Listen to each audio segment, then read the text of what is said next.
Hello everyone, आज हम tuning fork के बारे में चीज़ों को जानेंगे।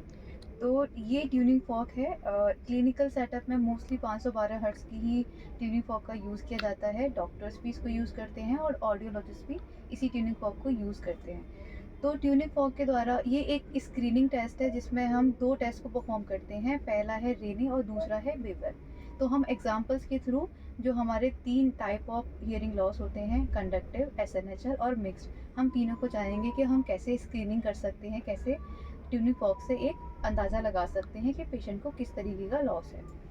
मान लीजिए कि पेशेंट को अगर कंडक्टिव लॉस है, तो आप क्या करेंगे, ये जो ट्यूनिंग फॉर्क है इसको यहाँ पे अपनी एल्बो पे हिट करके आगे की तरफ और पीछे की तरफ लगाओगे। तो पेशेंट अगर आगे से उसको कंडक्टिव लॉस है तो वो उसको जो साउंड है वो पीछे से तेज़ सुनाई देगा और आगे से आवाज़ कम आएगी। तो इससे पता चलता है कि उसको पॉसिबल है कि कान में कंडक्टिव लॉस है।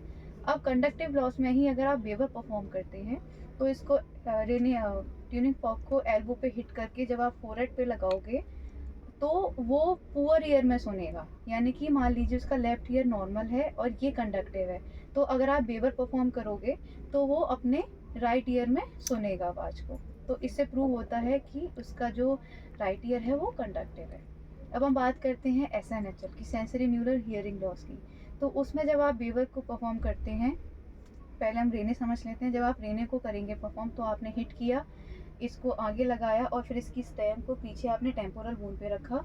अगर उसको एसएनएचएल है तो उसको आवाज़ जो है वो आगे से तेज सुनाई देगी और पीछे से कम सुनाई देगी। इसी एसएनएचएल में जब आप बेवर परफॉर्म करते हो, आपने एल्बो पे हिट करके इसको फोरहेड पे लगाया, तो जो व्यक्ति है वो बेटर ईयर में सुनेगा, जबकि कंडक्टिव में वो पुअर ईयर में सुन रहा था।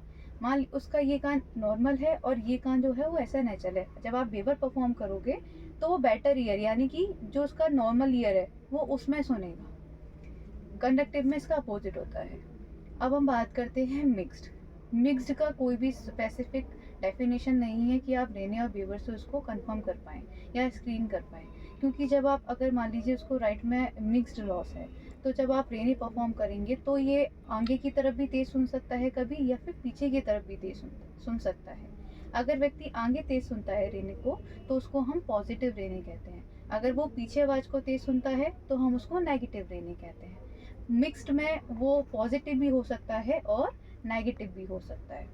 बेवर जब आप परफॉर्म करेंगे तो मान लीजिए ये नॉर्मल ईयर है और ये जो है वो मिक्स्ड है।